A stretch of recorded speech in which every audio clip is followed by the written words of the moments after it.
नमस्कार दोस्तों। तो दोस्तों आज की इस वीडियो में हम करने वाले हैं एचएसएससी के प्रीवियस ईयर क्वेश्चन पेपर का सॉल्यूशन। तो दोस्तों मैं आपको बता दूं कि आज जो हम कर रहे हैं वो क्वेश्चन नंबर पेपर 3 का हम सॉल्यूशन कर रहे हैं। इससे पहले हमने 2 क्वेश्चन पेपर का सॉल्यूशन कर लिया है और पूरी डिटेल से कर लिया है। और मैं हर बार आपको बताता हूं दोस्तों कि आप अपने नोट्स तैयार कर लीजिएगा, क्योंकि जो भी मैं एक्स्ट्रा इन्फॉर्मेशन देता हूं आप उसे नोट्स के रूप में तैयार करते हैं, तो आपको आने वाले एचएसएससी एग्ज़ाम में उसकी हेल्प हो जाती है दोस्तों। इससे आपको बहुत हेल्प हो जाएगी अगर आप नोट्स तैयार कर लेंगे तो ठीक है। अगर आपको इसकी पीडीएफ फाइल का लिंक चाहिए, क्वेश्चन पेपर की पीडीएफ फाइल का लिंक, तो आपको टेलीग्राम चैनल से मिल जाएगा। और टेलीग्राम चैनल का जो लिंक है वो मैंने डिस्क्रिप्शन में दे रखा है, उसे आप ज्वाइन कर सकते हैं। तो आप नोट्स ज़रूर तैयार कीजिएगा, बस इतनी सी रिक्वेस्ट है। और वीडियो को पूरा ज़रूर वॉच कीजिएगा, आपको ज़रूर पसंद आएगी दोस्तों। तो चलिए दोस्तों स्टार्ट कर लेते हैं अपने फर्स्ट क्वेश्चन के साथ। और स्टार्ट करने से पहले मैं बता दूं कि हम सिर्फ इंडिया जीके, हरियाणा जीके और कंप्यूटर से रिलेटेड जितने भी क्वेश्चन आएंगे उनको ही देखेंगे। इसके अलावा मैथ और रीजनिंग को इसके अंदर इंक्लूड नहीं करेंगे, लेकिन जितने भी क्वेश्चन करेंगे पूरी डिटेल के साथ करेंगे दोस्तों। ठीक है, तो चलिए दोस्तों देख लेते हैं अपने फर्स्ट क्वेश्चन के साथ। तो आप देख सकते हैं कि फर्स्ट क्वेश्चन दिया गया है कि भारत में सबसे लंबा राष्ट्रीय राजमार्ग कौन सा है। तो सबसे जो लंबा राष्ट्रीय राजमार्ग इसमें दिया गया है ऑप्शन नंबर सी, यानी कि नेशनल हाईवे 7। लेकिन दोस्तों भारत में सबसे लंबा जो नेशनल हाईवे है, नेशनल हाईवे कौन सा है? नेशनल हाईवे 44 है। क्या है? नेशनल हाईवे 44 है। क्योंकि जो है नेशनल हाईवे जो 44 है इसका पहले नाम हुआ करता था नेशनल हाईवे 7। इसे पहले नेशनल हाईवे 7 बोला जाता था, लेकिन अब क्या बोला जाता है? इसे नेशनल हाईवे 44 इसका नाम कर दिया गया है। और ये सबसे लंबा है, तो इसकी लंबाई आपसे पूछी जा सकती है, तो कितनी है?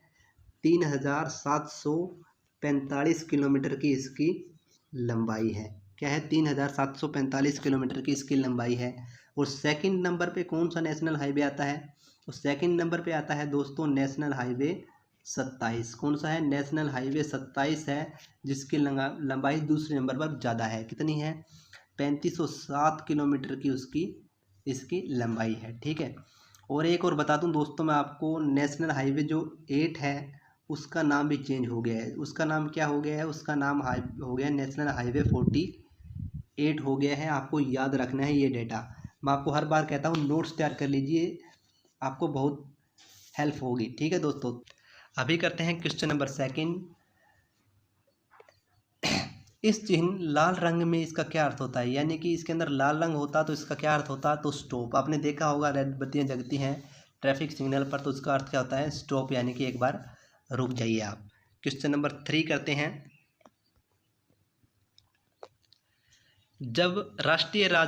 जब राजमार्ग हाईवे यानी कि हाईवे पर हो तब एक मूल नियम है।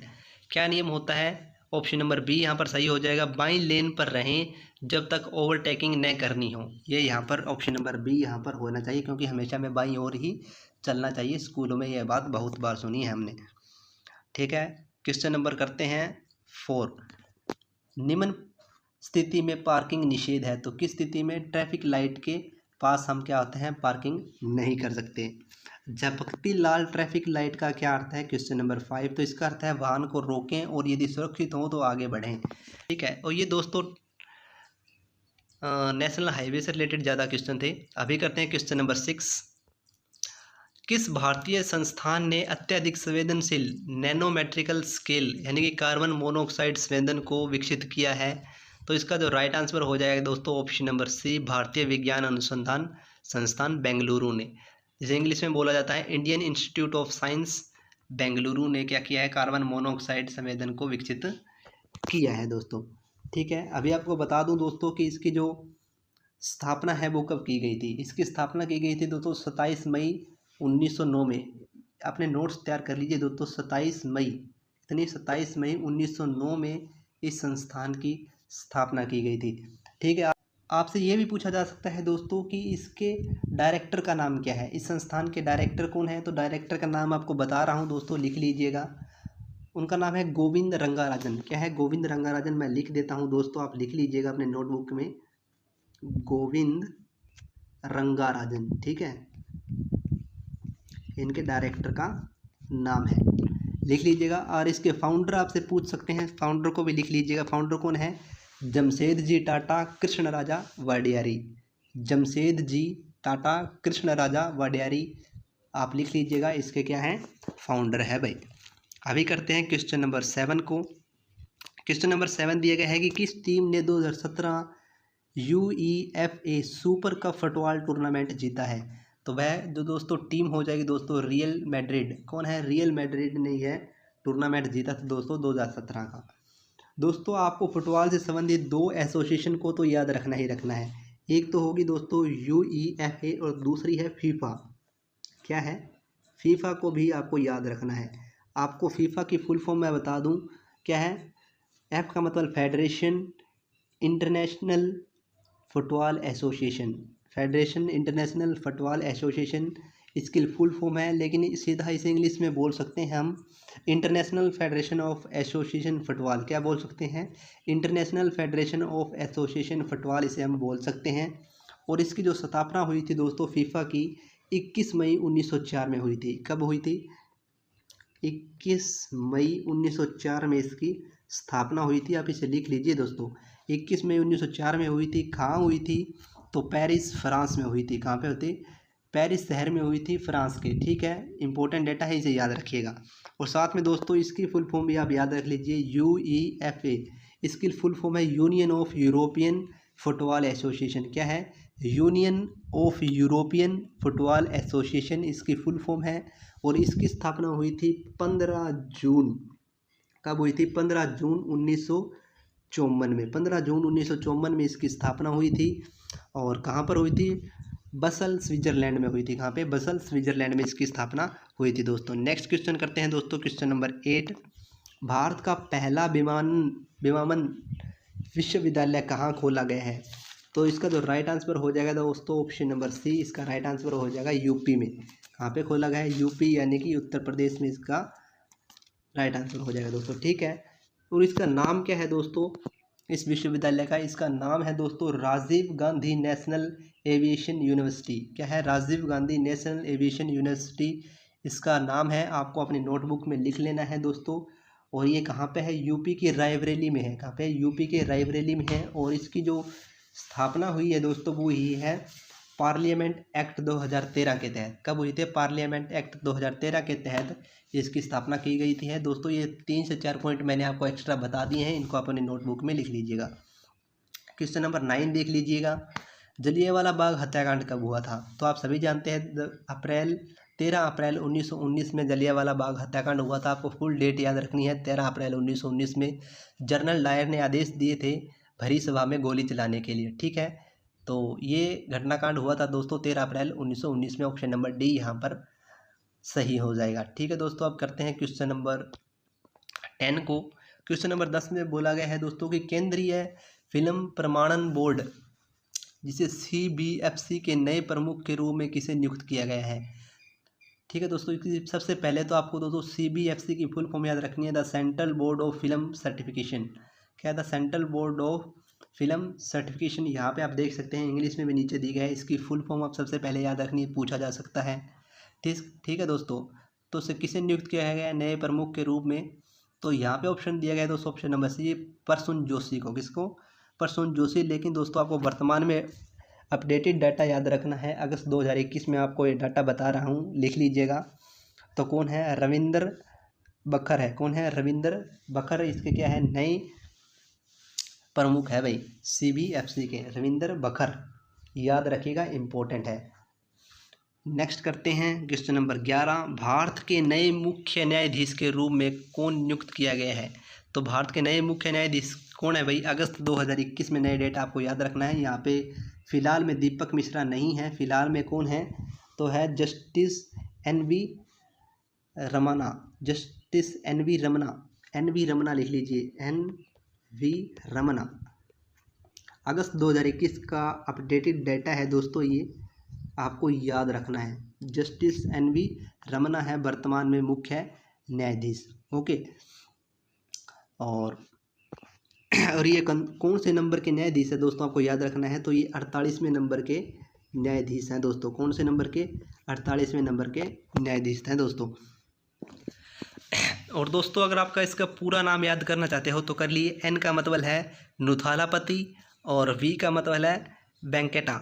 और रमना मैंने लिखा दिया है, यानी कि दोस्तों फुल नेम हो जाएगा नुथालापति वेंकटा रमना, जो 48वें नंबर के भारत के मुख्य न्यायाधीश है दोस्तों। इन्होंने शपथ कब ली थी दोस्तों?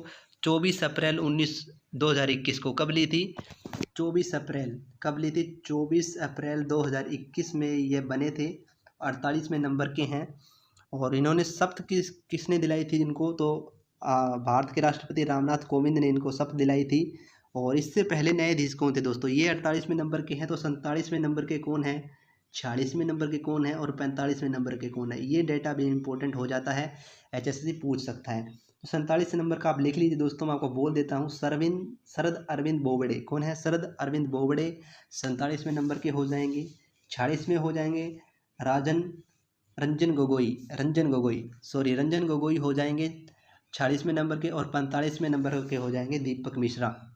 जहाँ पे आपको ऑप्शन दिया गया ना, ये दीपक मिश्रा, ये क्या है? 45वें नंबर के मुख्य न्यायाधीश हैं भारत के। ठीक है। और सबसे पहले कौन थे भाई? आपको कमेंट बॉक्स में बताना है, सबसे पहले कौन से मुख्य न्यायाधीश थे भारत के? आपको कमेंट बॉक्स में इसका जवाब देना है दोस्तों। अगर आप नहीं दे पाते हैं तो नेक्स्ट वीडियो में आपको मैं दे दूँगा। अभी करते हैं क्वेश्चन नंबर 12। क्वेश्चन नंबर 12 है कि निम्न में से कौन सी धातु सिंधु सभ्यता के लोगों को ज्ञात नहीं थी? तो दोस्तों ऑप्शन नंबर ए यहाँ पर राइट आंसर हो जाएगा। तो लोहा धातु का उनको ज्ञात नहीं था। ठीक है। अभी करते हैं क्वेश्चन नंबर 13 को। कौन सा राज्य भारत का शुगर बाउल कहलाता है? कौन सा राज्य शुगर बाउल के नाम से जाना जाता है? तो यूपी स्टेट को शुगर बाउल भी बोला जाता है दोस्तों। क्वेश्चन नंबर 14, निम्न में से कौन सी नगद फसल नहीं है? नगद फसल नहीं है तो कौन सी है? मक्का क्या है? एक नगदी फसल नहीं है। आपको बता दूं दोस्तों, नगदी फसल कौन सी होती है? नगदी फसल वे फसलें होती हैं जिनको बेच के क्या किया जाता है? कैश लिया जाता है। यानी कि जो बेचने के लिए उगाई गई फसलें क्या होती हैं? कैश क्रॉप होती हैं। जैसे कि कपास हो गई, तंबाकू हो गया, गन्ना हो गया, रबड़ हो गया, ये बेचने के लिए आमतौर पर उगाई जाती हैं। और नॉन कैश में ज़्यादातर आती है दोस्तों बाजरा हो गई, वीट्स हो गई, राइस हो गई, मसूर हो गई, ये मूंग हो गई। ये क्या है? नॉन कैश क्रॉप्स हैं। इनको आप लिख लीजिएगा आप अपनी कॉपी में। बहुत ही आसान है दोस्तों इनको याद करना।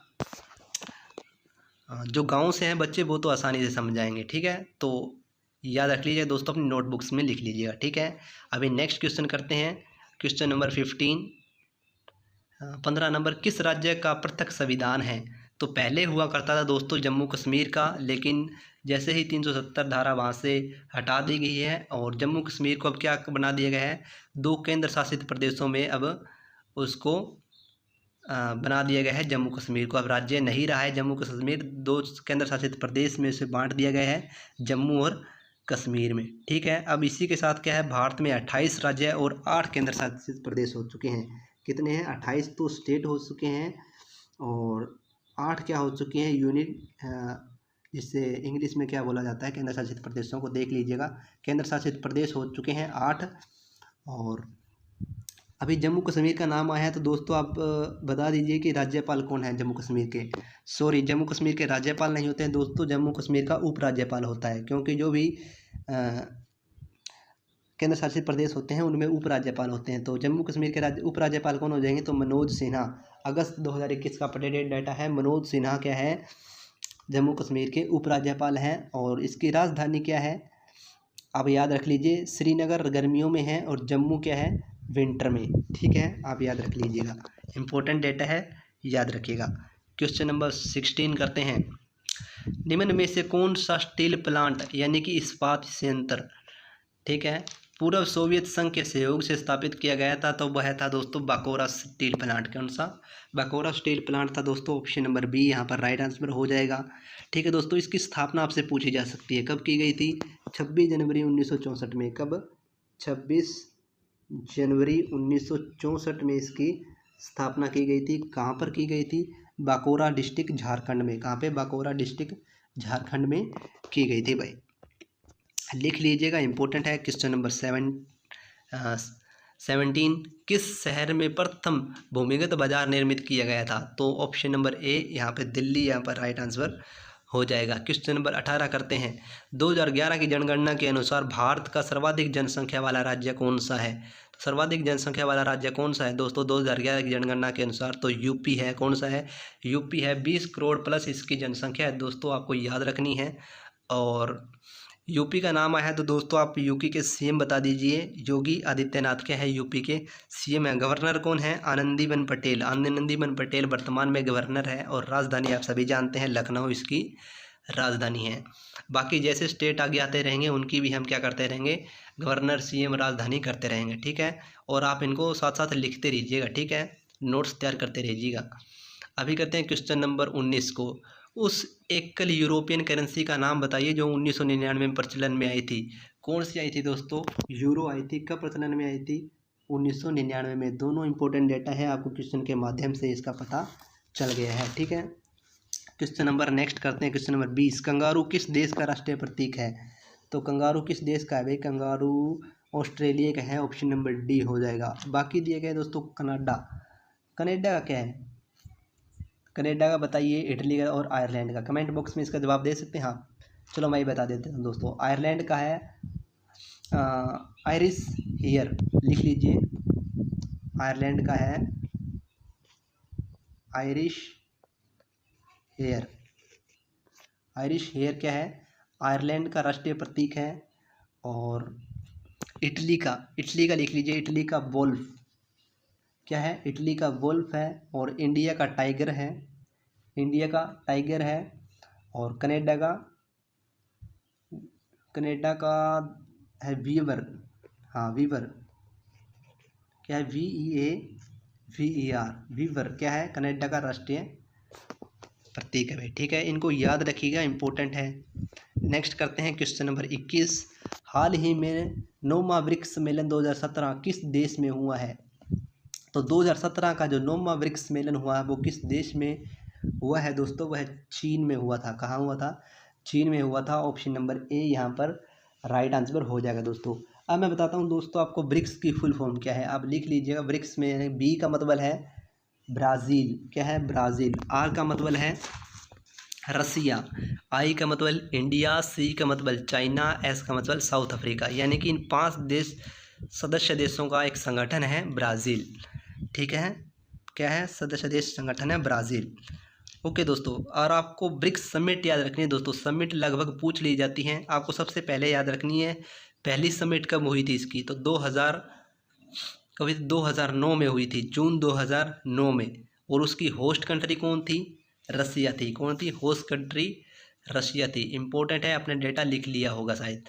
अब ये और डाटा लिखिए, मैं आपको बता रहा हूँ। जैसे कि आपको याद रखनी है 12th ब्रिक्स समिट आप याद रख लीजिए कब हुई थी? 2020 में हुई थी।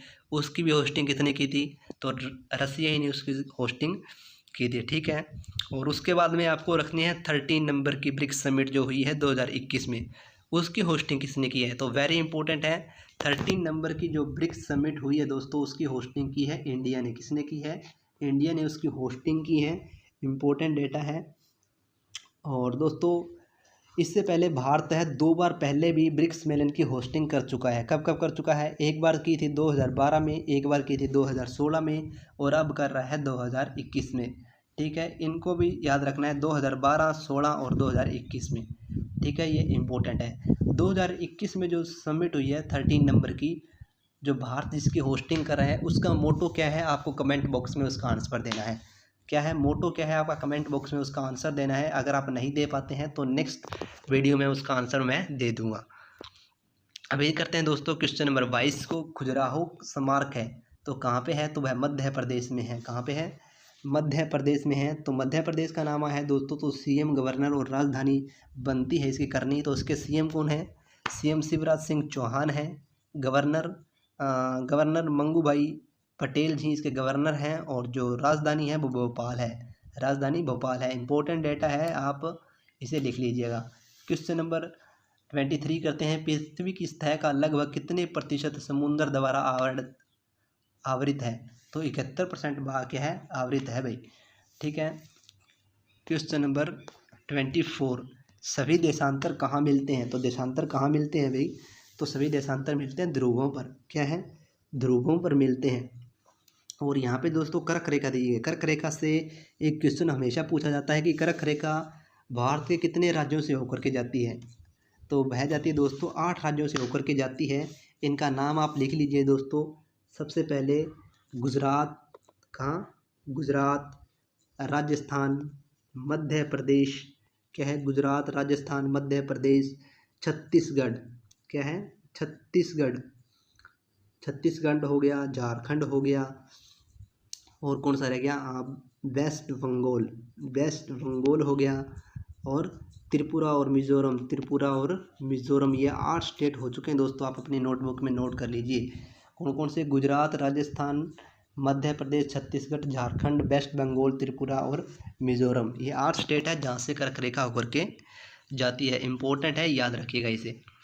नेक्स्ट करते हैं दोस्तों, निम्न में से कौन सी कायांतरित चट्टान नहीं है? तो कायांतरित चट्टान नहीं है कौन सी है? ग्रेनाइट। ग्रेनाइट क्या है, कायांतरित चट्टान नहीं है। बाकी स्लेट, क्वार्जाइट्स और मार्बल क्या है, कायांतरित चट्टानों के अंदर गिनी जाती हैं। याद रखिएगा दोस्तों। विश्व में सबसे बड़ा रेगिस्तान कौन सा है? तो सहारा रेगिस्तान विश्व में सबसे बड़ा रेगिस्तान है। क्वेश्चन नंबर 27, संयुक्त राष्ट्र सुरक्षा परिषद का मुख्यालय कहाँ है? तो कहाँ पे है संयुक्त राष्ट्र सुरक्षा परिषद का मुख्यालय? क्वेश्चन नंबर 27, तो वह है दोस्तों न्यूयॉर्क में। कहाँ पे है? न्यूयॉर्क में है दोस्तों। ठीक है, अभी आपसे पूछा जा सकता है दोस्तों कि जो संयुक्त राष्ट्र सुरक्षा परिषद है उसका जो एडमिनिस्ट्रेटिव ऑफिसर या फिर सेक्रेटरी जनरल आपसे पूछ सकते हैं, कौन है? Antonio Guterres. क्या है? एंटोनियो गुटेरस इसके एडमिनिस्ट्रेटिव ऑफिसर कह लीजिए या फिर सेक्रेटरी जनरल बोल लीजिए, एंटोनियो गुटेरस है। ठीक है, इंपॉर्टेंट डेटा है, आपको इसे याद रखना है। नेक्स्ट क्वेश्चन करते हैं, क्वेश्चन नंबर 28, कंप्यूटर कीबोर्ड में सबसे बड़ी की कौन सी होती है? तो स्पेस बार होता है भाई। ऑप्शन नंबर डी यहाँ पे दिया गया है, स्पेस बार। 29, विश्व कप में सर्वाधिक रन बनाने के रिकॉर्ड के धारक क्रिकेट का नाम बताइए? तो सचिन तेंदुलकर है। विश्व में सबसे ज़्यादा रिकॉर्ड किसके नाम है? तो सचिन तेंदुलकर के नाम है। लिटिल ट्रम्प चरित्र के रचयिता ब्रिटिश मूल के हॉलीवुड कॉमेडियन और निर्माता का नाम क्या है दोस्तों? Option number B, Charlie Chaplin. क्या है? चार्ली चैपलिन इसका राइट आंसर हो जाएगा दोस्तों। आपको इसकी जन्म डेट याद रखनी दोस्तों चार्ली चैपलिन की। कब की है? 16 अप्रैल 1889 में। कौन है? 16 अप्रैल 1889। एक बार इसे भी लिख लीजिएगा क्योंकि पूछी जा सकती है। और मृत्यु भी लिख लीजिए 25 दिसंबर 1977। 1977। ठीक है, इम्पोर्टेंट डेट है, उनको याद रखिएगा। नेक्स्ट करते हैं क्वेश्चन नंबर 31, तो मैथ से रिलेटेड है। अभी देखते हैं क्वेश्चन जो भी मिलता है जो हरियाणा जीके, इंडिया जीके से रिलेटेड हो। अभी है दोस्तों क्वेश्चन नंबर 51। कौन सा? क्वेश्चन नंबर 51 है, कौन से ग्रह पर ग्रेट स्पॉट है? तो कौन से ग्रह पर है दोस्तों? ऑप्शन नंबर बी, यानी कि बृहस्पति ग्रह पर है दोस्तों। और क्या है? सबसे बड़ा ग्रह है बृहस्पति। क्या है? सबसे बड़ा ग्रह है। और सबसे बड़ा उपग्रह कौन सा है इसका? गैनीमेड। गैनीमेड इसका सबसे बड़ा उपग्रह है। कई बार पर क्वेश्चन मतलब प्रीवियस ईयर एग्जाम में आ चुका है, आपको आगे आने वाले एग्जाम में भी आप जो क्वेश्चन करेंगे उनमें देखने को मिलेगा। टोटल मून कितने हैं इसके, यानी कि उपग्रह कितने हैं बृहस्पति के? तो 79। कितने हैं? 79 हैं। और इससे ज़्यादा किस ग्रह के हैं? तो वह शनि के हैं। किसके हैं? शनि के हैं। उसके कितने हैं? तो उसके 82 हैं भाई। उसके कितने हैं? उसके 82 हैं। इंपॉर्टेंट डेटा है, आपको याद रखना है। नेक्स्ट चलते हैं क्वेश्चन पे।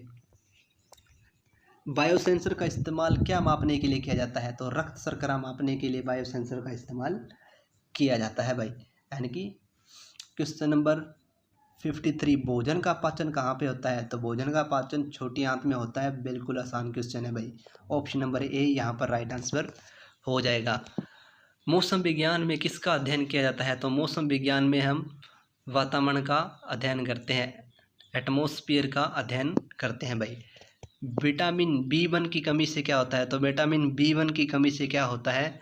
तो उसे वेरी नामक रोग हो जाता है। रतौंधी किससे होता है? विटामिन ए की कमी से। रतौंधी कहाँ से होता है? विटामिन ए से।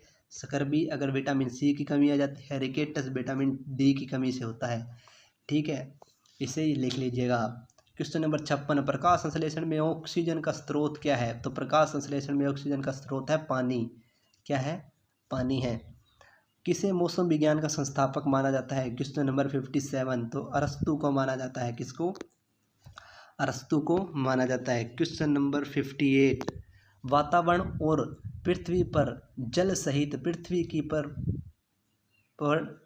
पपड़ी का लगभग 50% हिस्सा किसका है? तो ऑक्सीजन का है। किसका? ऑक्सीजन है भाई।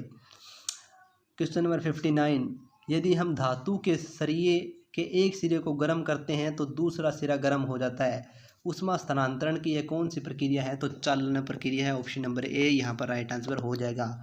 कांस्य मिश्रण है भाई, किसका है? कॉपर और टीन का मिश्रण होता है कांसा। किसका? कॉपर और टीन का। ठीक है, क्वेश्चन नंबर नेक्स्ट देखते हैं भाई। क्वेश्चन नंबर 81, भगत भारती और सत्याग्रही प्रहलाद किसकी काव्य कृतियाँ हैं? तो तुलसीदास शर्मा दिनेश की काव्य कृतियाँ हैं भी भगत भारती और सत्याग्रही प्रहलाद। आपसे पूछा जा सकता है, उल्टा ही पूछ सकता है भी दोस्तों कि तुलसीदास शर्मा द्वारा निम्नलिखित में से कौन सी कृतियाँ हैं? इसमें से आपको एक आंसर मिलेगा, बाकी सब अलग होंगे, तो इसलिए आपको इसकी काव्य कृतियाँ भी इनको याद रखनी है भी दोस्तों, भगत भारती और सत्याग्रही प्रहलाद। नेक्स्ट करते हैं क्वेश्चन नंबर 82, हरियाणा अपनी सीमा किसके साथ साझा करता है? तो हरियाणा पंजाब, हिमाचल प्रदेश, राजस्थान, इन सभी के साथ अपनी सीमा साझा करता है। क्वेश्चन नंबर 83, अरावली पहाड़ियों को स्थानीय रूप में किस नाम से जाना जाता है? तो अरावली पहाड़ियों को मेवाती पहाड़ियाँ भी बोला जाता है दोस्तों। कहाँ क्या बोला जाता है? मेवाती पहाड़ियाँ भी इनको बोला जाता है। और इसकी सबसे ऊंची चोटी आपसे पूछ ली जाए तो अरावली पहाड़ियों कौन सी है? गुरु शिखर। कौन सी है? गुरु शिखर इसकी सबसे ऊंची चोटी है। कितनी है? उसकी ऊंचाई कितनी है? 1722 मीटर की ऊंचाई है गुरु शिखर की, जो अरावली पहाड़ियों की सबसे ऊंची चोटी है। भारत में सबसे ऊंची चोटी कौन सी है? भारत में पूछ रहा हूँ, भारत में है कंचनजंगा। कौन सी है? भारत में कंचनजंगा है, जिसकी जो ऊंचाई आप लिख लीजिए 5586 किलोमीटर की, 5586 मीटर की है। सॉरी, किलोमीटर में नहीं है, मीटर में है। 5586 मीटर की उसकी ऊंचाई है भारत में। और विश्व में सबसे ऊंची चोटी कौन सी है? तो माउंट एवरेस्ट। कौन सी है? Mount Everest. 8848 metre Mount Everest की ऊंचाई है भाई। ठीक है, ये इंपॉर्टेंट डेटा थे, कुछ आपको लिख के रखने हैं आपको ये। नेक्स्ट क्वेश्चन करते हैं, क्वेश्चन नंबर 84, हरियाणा में सिंचाई नेटवर्क को कितने भागों में बांटा गया है? इंपॉर्टेंट डेटा है भाई, 4 भागों में बांटा गया है। ठीक है, क्वेश्चन नंबर 85, दिल्ली आगरा राजमार्ग पर स्थित पर्यटन कॉम्प्लेक्स दवाचिक किस जिले में स्थित है? तो वह पलवल डिस्ट्रिक्ट में है, हरियाणा के। ठीक है, अभी नेक्स्ट क्वेश्चन करते हैं, क्वेश्चन नंबर 86, हरियाणा के प्रथम मुख्यमंत्री कौन थे भाई? तो पहले सीएम कौन थे हरियाणा के? तो श्री भगवत दयाल शर्मा जी हरियाणा के पहले सीएम थे भाई। आपको इनका कार्यकाल भी याद रखना है दोस्तों। कौन सा? 1 नवंबर 1966 से लेकर के 23 मार्च 1967 तक। कब तक? 1 नवंबर 1966 से 23 मार्च 1967 तक इनका कार्यकाल है। ये कार्यकाल भी आपको याद रखना है, इम्पोर्टेंट है भाई। और ये कौन सी पार्टी से संबंधित है भाई? तो इंडियन नेशनल कांग्रेस से संबंधित है भी, कांग्रेस पार्टी से। ठीक है, ये इम्पोर्टेंट डेटा था, कुछ आपको याद रखना था। अभी करते हैं क्वेश्चन नंबर 87 को। क्षेत्र से अधिक संख्या में खालिस्तान के होने के कारण भिवानी को भारत के लिटिल क्यूबा के रूप में जाना जाता है। तो है मुक्केबाजों के रूप में। किसमें? मुक्केबाजों के रूप में। लिटिल क्यूबा मुक्केबाजों के रूप में। ठीक है, क्वेश्चन नंबर 88 करते हैं भाई, कहाँ चला गया? क्वेश्चन नंबर 88 देख लीजिए, हरियाणा के प्रथम मुख्यमंत्री कौन थे? ये हमने कर लिया है, 87 भी कर लिया है। 88, किसने 2010 राष्ट्रमंडल खेलों में 55 किलोग्राम कैटेगरी में, कौन सी? 55 किलोग्राम फ्री स्टाइल वर्ग में महिला कुश्ती में भारत का प्रथम स्वर्ण पदक, भारत का पहला स्वर्ण पदक 2010 के राष्ट्रमंडल खेलों में 55 किलोग्राम कैटेगरी में किसने जीता था? तो वह जीता गीता फोगाट ने। किसने जीता था? गीता फोगाट ने जीता था दोस्तों। ठीक है, और दोस्तों आपको अब याद रखना क्या है? आपको याद रखना है कॉमनवेल्थ गेम 2022 में होंगे।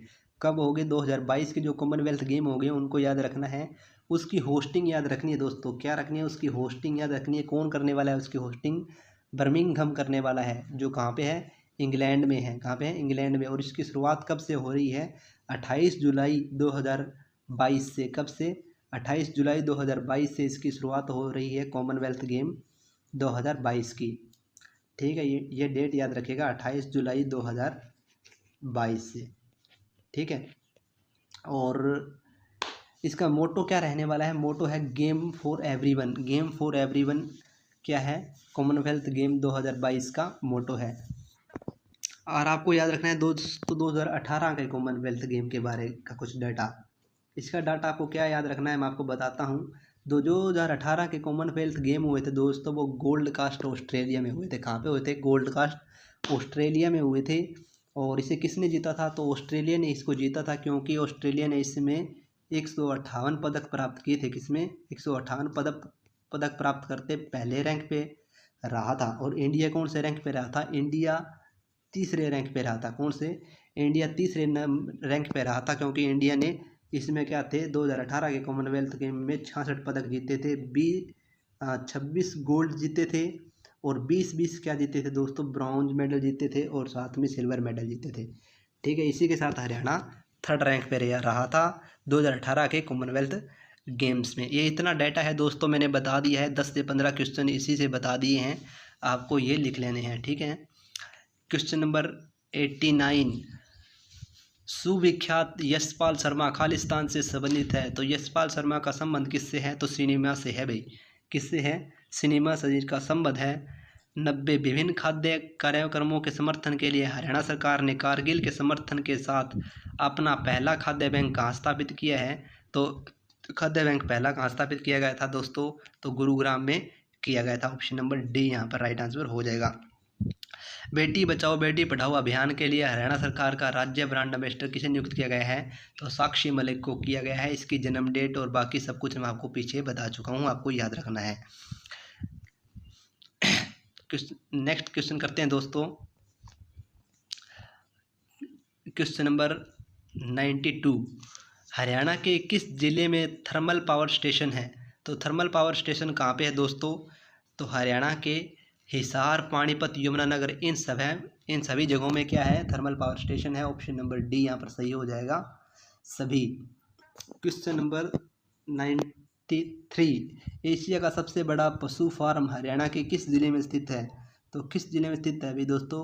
हिसार डिस्ट्रिक्ट में स्थित है। वेरी इंपॉर्टेंट डेटा, बहुत ही फेमस क्वेश्चन है दोस्तों, बहुत बार एग्जामों में रिपीट हो चुका है दोस्तों। हिसार में स्थित है ये।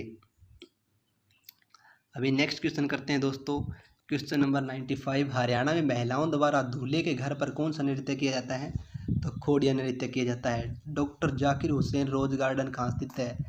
जाकिर हुसैन रोज गार्डन चंडीगढ़ में ही स्थित है, और चंडीगढ़ का डिजाइन ली कार्बुजियन ने तैयार करवाया था। इसकी जन्म डेट, मृत्यु डेट मैं आपको पीछे बता चुका हूँ, आपको याद रखना है। क्योंकि दोस्तों बार बारी में अगर मैं आपको डेटा यहाँ पे लिखाने लग गया तो बहुत लंबी वीडियो हो जाएगी अभी। ठीक है, अभी नेक्स्ट क्वेश्चन करते हैं 97 को, हरियाणा सरकार में उद्योग एवं वाणिज्य विभाग किस मंत्री को आवंटित है? तो किसका दोस्तों? उस समय था विपुल गोयल को, लेकिन वर्तमान अगस्त 2021 के डेटा के अनुसार किसके पास है उद्योग एवं वाणिज्य विभाग? किस मंत्री के पास है भाई? तो हमारे जो सीएम है, डिप्टी सीएम दुष्यंत चौटाला के पास है ये। किसके है? दुष्यंत चौटाला जी के पास है ये। ठीक है, अभी नेक्स्ट करते हैं 98, उत्तर प्रदेश सरकार द्वारा एंटी रोमियो स्क्वाड प्रारंभ करने के बाद हरियाणा सरकार ने क्या स्टार्ट किया है? दुर्गा स्क्वाड ये योजना चला दी है भी। कौन सी? दुर्गा स्क्वाड अभियान चला दिया है। नेक्स्ट क्वेश्चन करते हैं, क्वेश्चन नंबर 99, फरवरी 2017 में नाबार्ड ने पेयजल आपूर्ति योजना के लिए हरियाणा सरकार को खालिस्तान का ऋण मंजूर किया है। तो कितना किया था उस समय? फरवरी 2017 में 157 करोड़ रुपए का। ठीक है, अभी तो शायद इस क्वेश्चन का आने का चांस बहुत कम है। अभी नेक्स्ट करते हैं क्वेश्चन नंबर 100, हरियाणा राज्य का 22वां जिला कौन सा है? तो 22वां जिला कौन सा भाई हरियाणा राज्य का? तो चरखी दादरी है, जो भिवाड़ा डिस्ट्रिक्ट से अलग हुआ था भाई। आपको डेट मैं पीछे लिखा चुका हूँ भी, कौन सी डेट थी। 2 डेट इसके बारे में आती है बार बार क्वेश्चन में, 1 दिसंबर 2016 और 16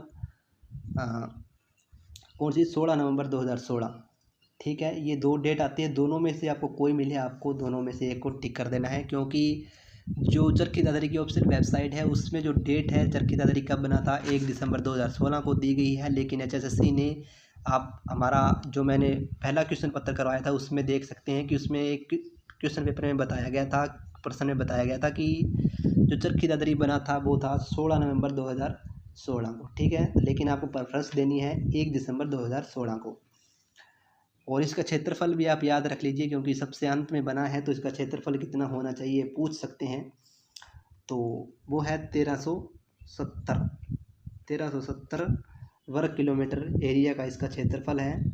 और इससे पहले कौन सा ज़िला था, अभी 21वां ज़िला कौन सा था हरियाणा का, ये आपको कमेंट बॉक्स में बताना है दोस्तों, ठीक है। तो मिलते हैं दोस्तों नेक्स्ट वीडियो में, तब तक के लिए धन्यवाद दोस्तों।